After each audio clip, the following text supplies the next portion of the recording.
언행록, 퇴계 이황, 동서문화사.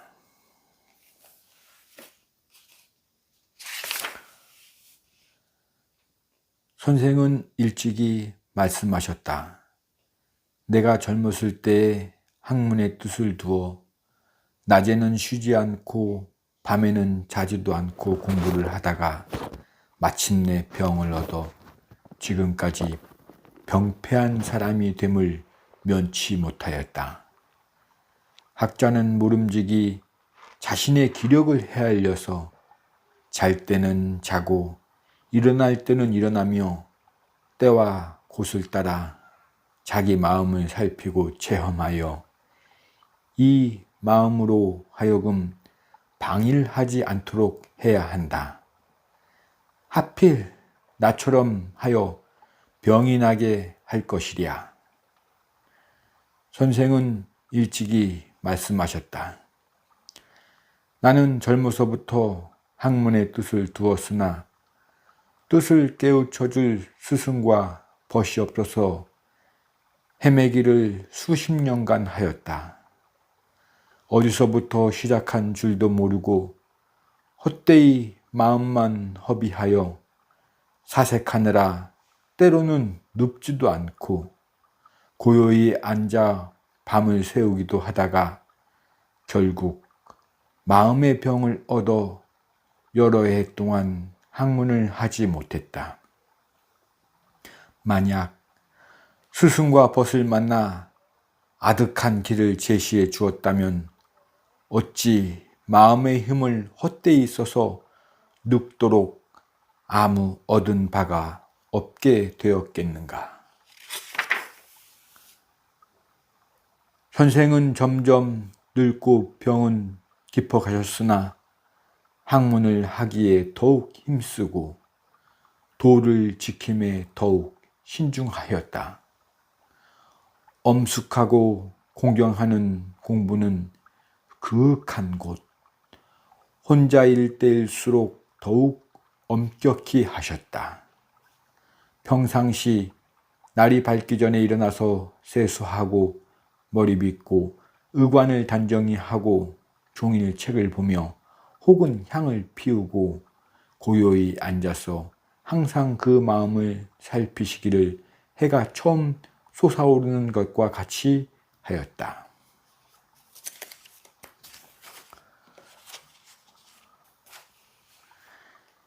이 책을 읽기 전에도 역시 그 사람이요, 이 책을 읽고 나서도 역시 그 사람이라 한 이 두 글귀는 마땅히 깊이 경계해야 한다.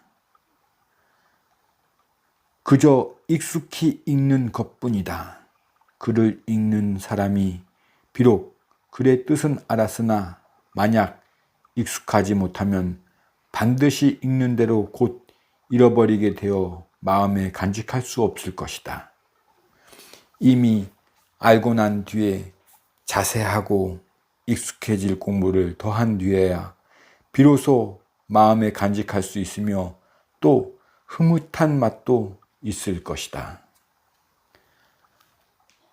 성인의 글을 읽고 자기를 돌이켜 보아서 깨닫지 못할 곳이 있거든 모름지기 성인이 남긴 교훈이란 반드시 사람이 알 수 있고 행할 수 있는 것에 대해서 말한 것임을 생각하라.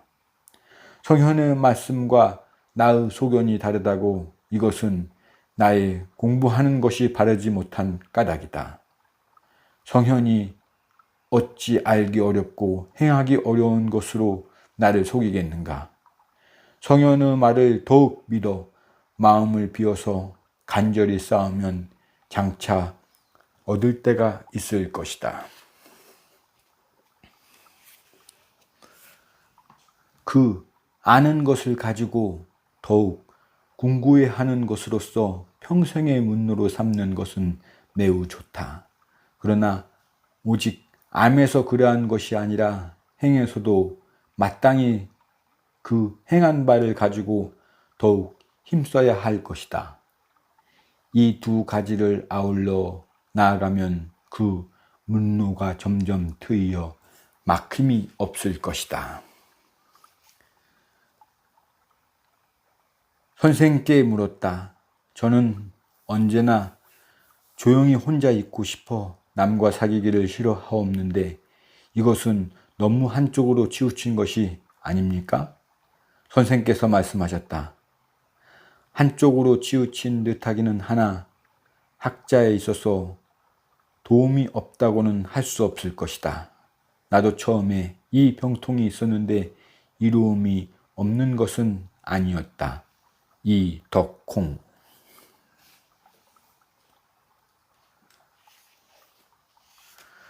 선생은 항상 겸함을 덕으로 삼아서 조금도 거만한 마음이 없었다.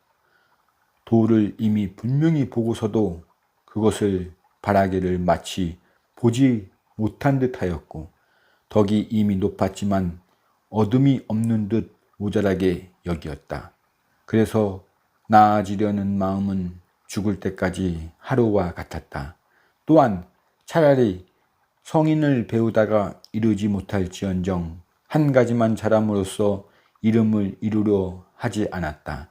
세상 사람이 제 힘을 너무 지나치게 믿는 것을 보면 그것을 그르다 하고 반드시 그 일을 들어 경계로 삼았다.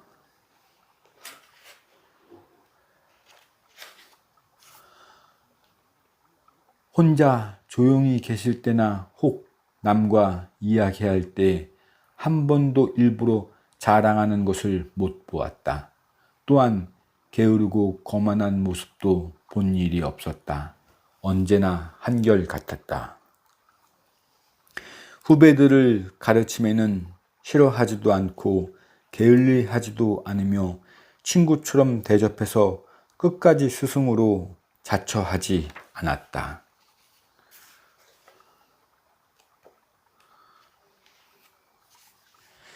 옛사람의 말에 감히 자기를 믿지 못하거든 스승을 믿어라 하였다. 그런데 지금 믿을 만한 스승이 없으니 모름지기 성현의 말을 믿어라. 성현은 사람을 속이지 않으니라.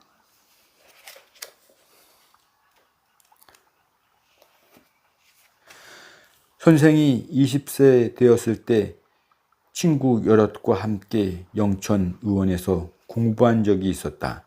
그때 상사 박승건은 소년으로 소학을 배우고 있었는데 선생의 동정을 자세히 살피니 자기가 읽은 글과 합치함으로 이렇게 물었다. 공은 일찍이 소학을 글을 읽은 일이 있습니까? 선생은 웃으면서 말했다. 아니요. 선생은 온화하고도 어질며 공손하고도 삼가며 단정하고도 자세하게 조용하고도 무거워 사납고 거만한 얼굴이나 성내고 거슬리는 기색은 일찍이 한 번도 나타난 일이 없었다. 그래서 바라보면 의젓해서 공경할 만한 고동의 법칙이 있고 사귀면 따스해서 사모할 만한 용무와 덕이 있었다. 거처하는 곳은 조용하고 정돈되었으며 책상은 반드시 말끔하게 치우고 벽장에 가득한 책은 가지런히 순서대로 되어 있어서 어지럽지 않았다. 새벽에 일어나면 반드시 향불을 피우고 고요히 앉아 온종일 책을 읽었으며 게으른 모습을 보인 적이 없었다. 평상시에는 날이 밝기 전에 일어나 갓을 쓰고 띠를 메어서 서재에 나가면 얼굴빛을 가다듬고 단정히 앉아 조금도 어디에 기대는 일이 없었다. 하루 종일 책을 읽다가 때로는 고요히 앉아 생각에 잠기기도 하고 시를 읊조리기도 했다. 세속 사람들이 즐기는 바는 한 번도 그의 마음을 스쳐가는 일이 없었다.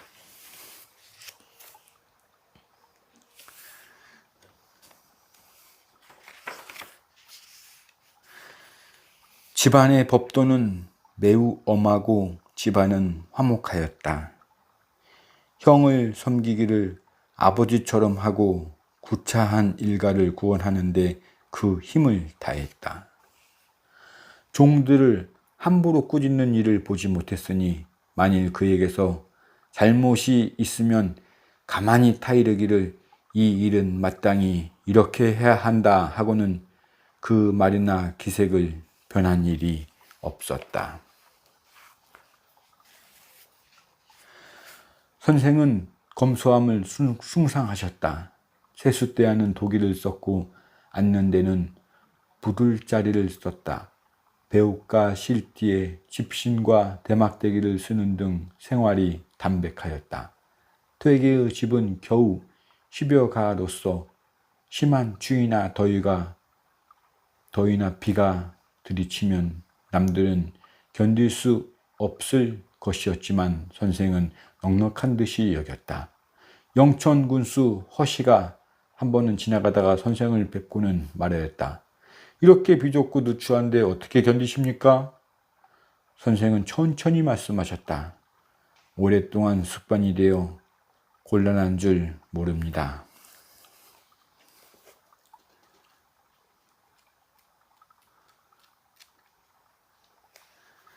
나는 참으로 빡복한 사람이다. 고기만 먹으면 체한 듯하여 속이 편하지 않고 반드시 쓰거나 산뜻한 것을 먹어야 위장이 편하다.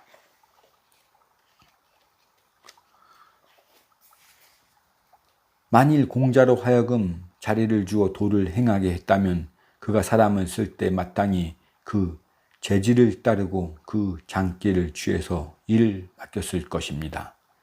임금은 임금과 스승의 책임을 겸하기 때문에 인재를 기르는 데 있어서도 마땅히 이것을 법으로 할 것이며 그 사람을 쓰는 데 있어서도 이것으로서 법칙을 삼아야 할 것이니 마땅히 이러한 일에 생각을 가지옵소서.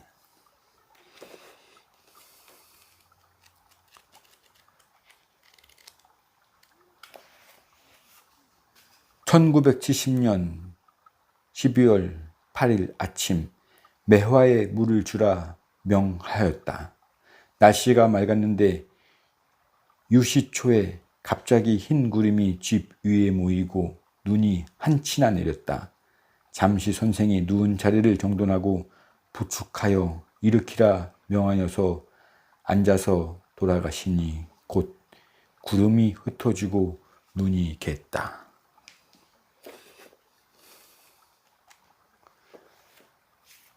도가 이미 높았지만 바라보면 보이지 않는 듯하고 덕이 이미 높았으나 마음에 부족하여 얻지 않는 듯하였다. 존양함이 날로 더욱 순수하고 단단해지고 실천의 옮김이 날로 더욱 돈독하니 향상되는 보람이 진부하기를 그치지 않아서 돌아가실 때까지가 마치 하루 같았다.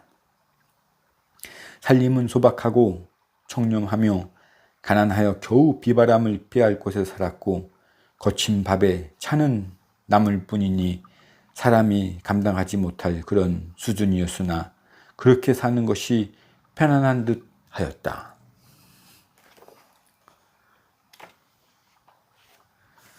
마음이 고요하고 달리 좋아하는 것이 없어 오로지 소적밖에는 욕심이 없었으며 바깥의 물건을 보고도 하나도 잡아당겨 품은 적이 없었다.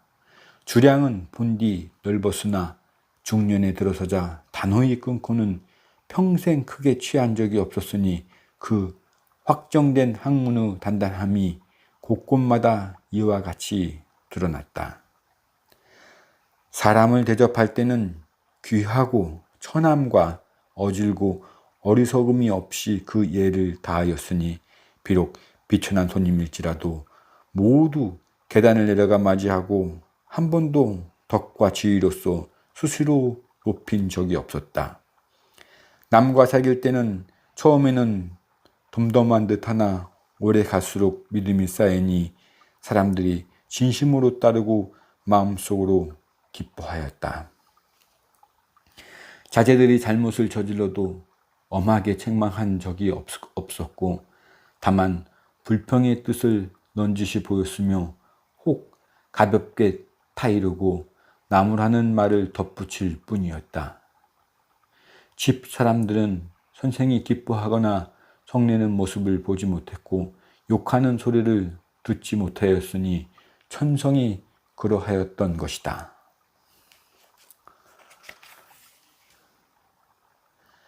아름다운 자연을 너무나 좋아하셔서 중년에 퇴계 위로 거처를 옮겨 그 골짜기의 깊은 수풀과 맑은 물과 깨끗한 돌을 사랑하셨다. 만년에 도산 아래 낙수 위에 땅을 점쳐 방을 짓고 책을 갈무리하고 꽃나무를 심고 연못을 파고는 마침내 도옹이라고 고쳐 불렀으니 장차 노년을 바칠 곳이었다. 명종께서 듣고 여성위 송인을 시켜 퇴계의 거처를 찾아 그림을 그려 올리라고 명하였다. 선생은 도를 이루고 덕을 확립되었으나 마치 남을 가르친 적이 없는 사람처럼 겸허하였고 묻기를 좋아하였으며 선입견을 내세우지 않았다. 스스로 용감하게 버리고 남을 따라 남을 즐겨 따랐다. 나무 한 가지 선함을 들으면 마치 스스로에게서 나온 듯하였으나 스스로의 조그만 잘못이 있으면 비록 하찮은 사나이의 말일지라도 그 자리에서 고치기를 게을리하지 않았다. 배우는 사람들이 의문을 가지고 질문을 하면 비록 무식한 것일지라도 한 번도 하찮다고 밀쳐버리지 않고 반드시 털끝을 다시 쪼개듯 아주 자세하게 거듭거듭 일러주며 오직 알아듣지 못할까 걱정하였다. 혹 자기의 의견을 고집하여 가르침에 따르지 않는 사람이 있어도 역시 평심으로 다시 생각하여 그 옳고 그름을 천천히 결정하였다.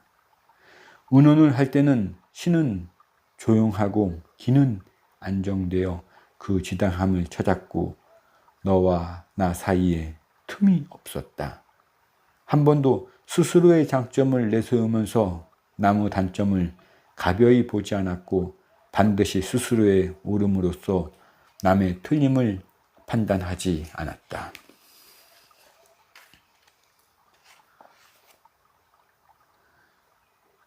만역 개유년 7월 24일 예조에 명을 내렸다. 이왕이 쓴 한 조각의 말 한 개의 글자라도 모두 후세에 전할 만하다.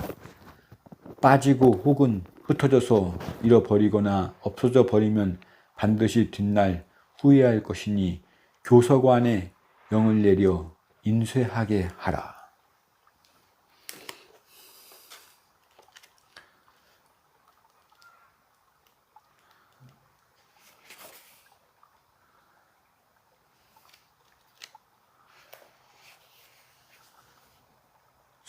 숙흥 야매잠.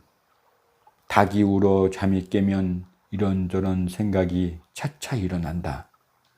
어찌 그동안 고요하게 마음이 정돈하지 않으리요. 때로는 과거의 허물을 반성하며 때로는 새로 깨달은 것을 생각해내어 차례로 조리를 세우며 분명하게 이해하여 두라. 근본이 서면 새벽 일찍 일어나 세수하고 빗질하고 의관을 단정히 하고 앉아 안색을 가다듬고 나서 이 마음 이끌기를 마치 돋아오르는 해와 같이 밝게 하라. 엄숙하고 가지런하며 마음을 허명정일하게 가질 것이다. 이때 책을 펴서 성현들을 대하면 공자께서 자리에 계시고 안자와 증자가 앞뒤에 계실 것이다. 성현의 말씀은 친절히 경청하고 제자들의 물음은 반복하여 참고하고 바로잡아라. 일이 생겨 곧 응하게 되면 곧 가르침을 실천으로 시험해 보라. 천리는 밝은 것, 언제나 눈을 여기에 두어라.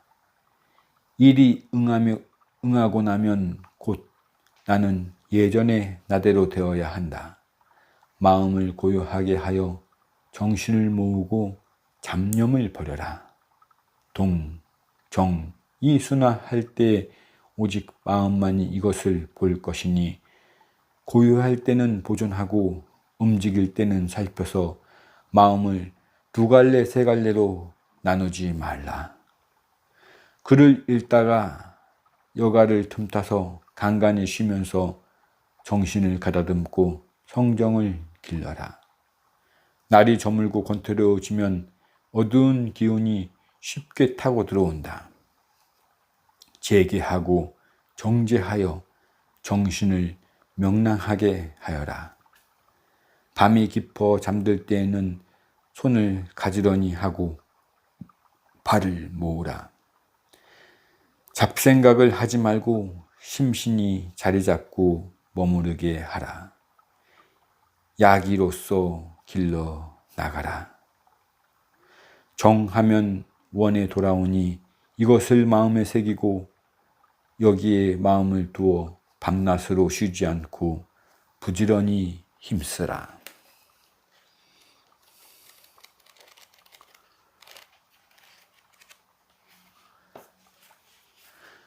태계 이황이 태어난 1501년에는 조선사회가 사화와 당쟁으로 물들기 시작하던 무렵이었다. 이황의 아버지 이식은 경상남도 예안 사람으로 슬하에 아들 7과 딸 하나를 두었는데 뒷날 조선 성리학의 거장이 된 이황은 막내 아들이었다. 이황이 태어난 지 7달 만에 아버지 이식은 40세의 나이로 요절한다.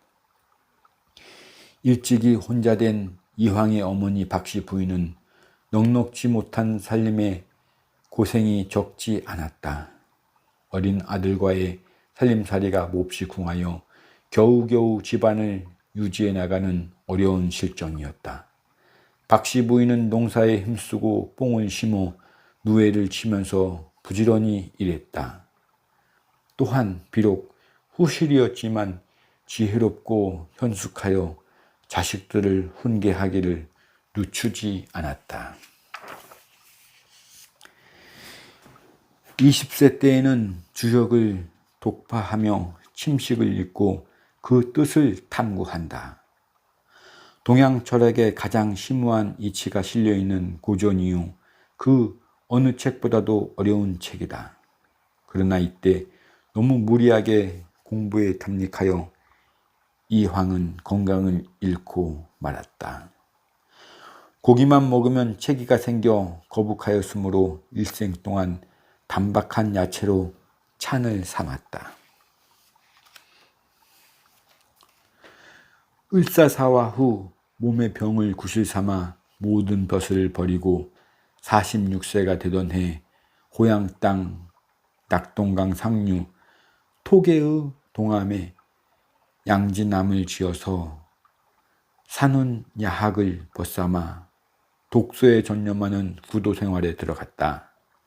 이때 강 이름 토계를 퇴계라 고치고 자신의 아호로 삼았다.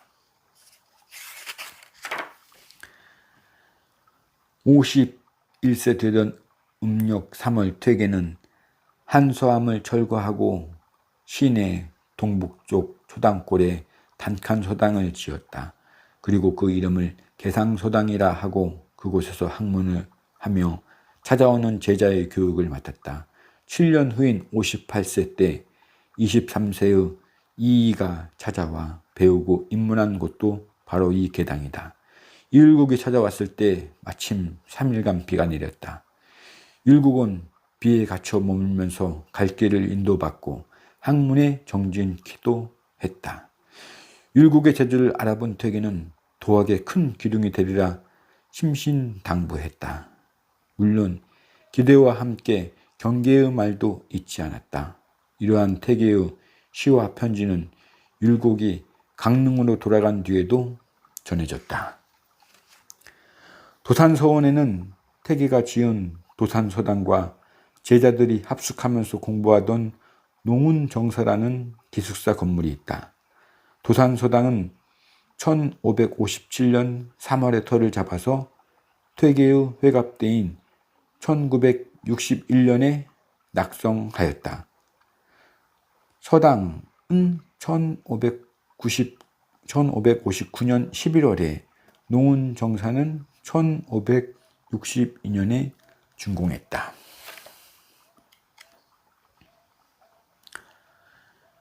(70세) 맞이하는 겨울날 12월 8일 아침에 퇴계는 매화분에 물을 주게 했다. 마침 날씨가 쾌청했는데 저녁 5시쯤 되자 갑자기 흰 구름이 집 위로 휘날리더니 눈이 한 치가량 쌓였다. 이때 퇴계는 자리를 정돈케 하고 부축받아 일어나 앉은 채로 숨을 거두니 곧 구름이 흩어지고 날이 갰다. 부부는 남녀가 처음 만나 세계를 창조하는 것이다. 그래서 가장 친밀한 한편 무엇보다 바르고 조심해야 하는 관계이다. 그렇기 때문에 군자의 도는 부부에서 시작한다고 본다. 그런데도 세상 사람들은 모두 예와 존중함을 잃고 서로 버릇없이 친하여 마침내 모욕하고 거만하고 인격을 멸시해버린다. 이런 일이 일어나는 까닭은 모두 서로 손님 대하듯 공경하지 않기 때문이다.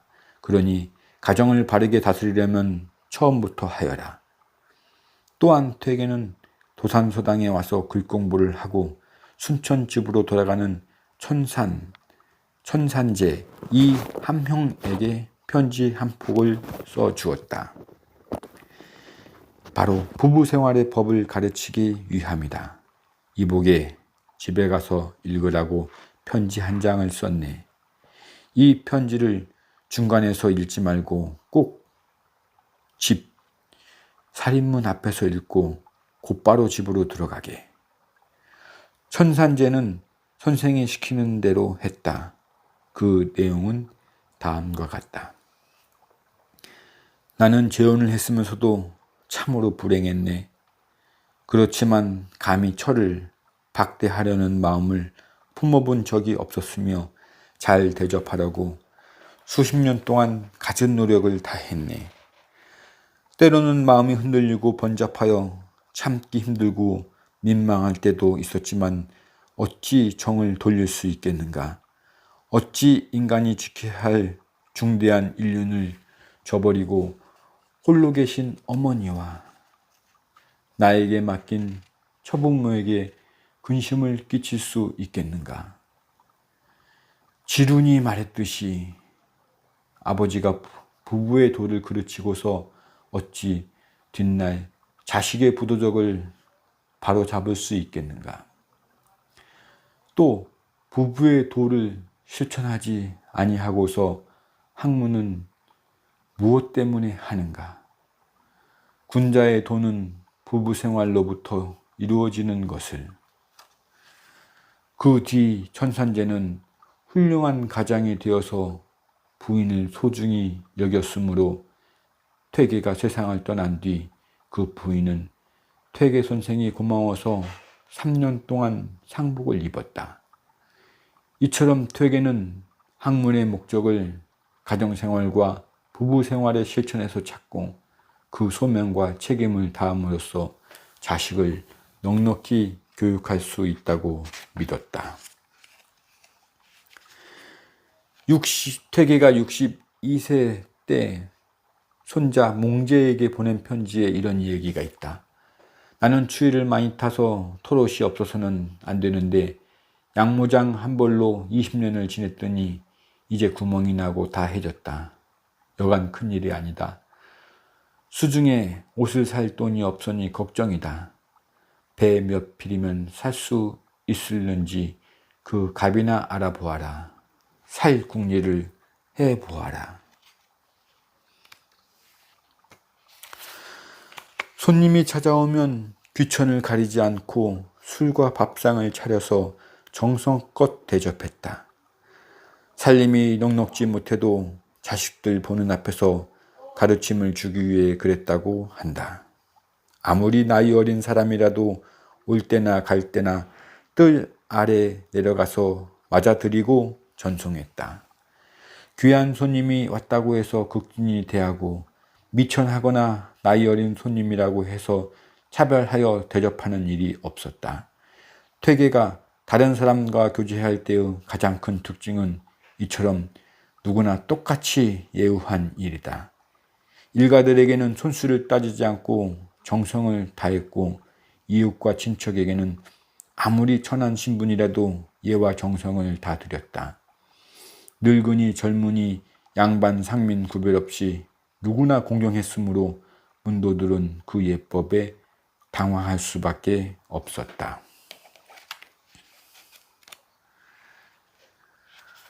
독서를 할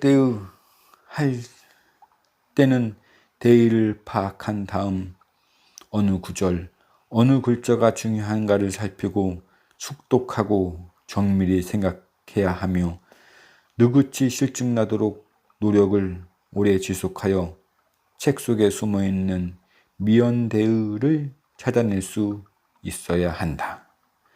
특히 심성과 이기의 학문에 관한 서적은 숙독이나 다독보다는 숙독과 정독을 해야 하는데 만일 속독을 하면 옛 것을 참고하고 새 것을 알 수 없고 생각을 정밀하고 무르익도록 할 수 없어서 마음이 급해지고 늘 쫓기는 것처럼 되고 또 다독을 하면 그 내용을 잃어버리고 멍청해져서 마침내는 책을 한 권도 읽지 않은 것과 같이 된다.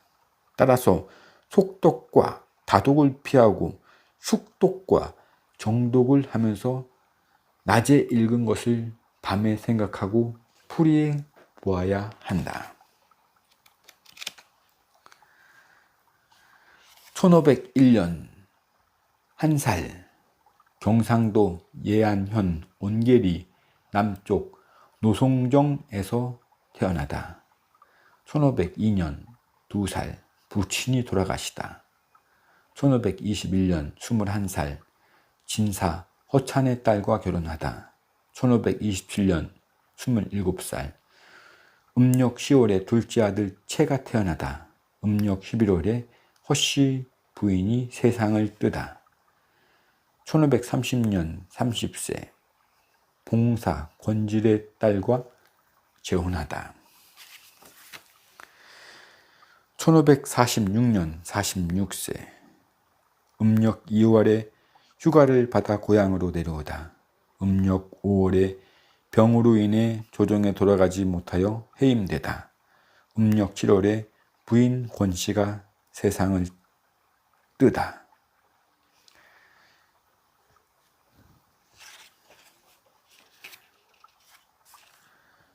1558년 58세 음력 5월에 자신의 편직을 중에서 자기 자신 반성에 도움이 되는 것을 뽑아 자성록이라는 책을 엮다.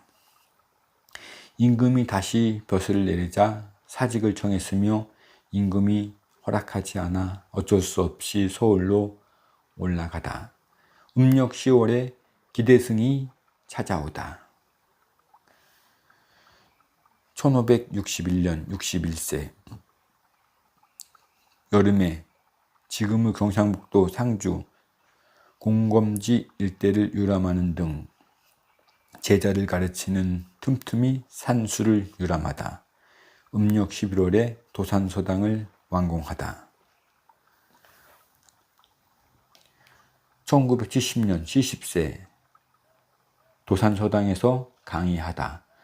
음력 12월 8일에 곁의 사람들로 매와 화분에 물을 주라고 명한 다음 부축을 받고 자리에서 일어나 평안하게 운명하다. 비석을 세우지 말고 검소하게 장사 지내라고 유언을 남기다.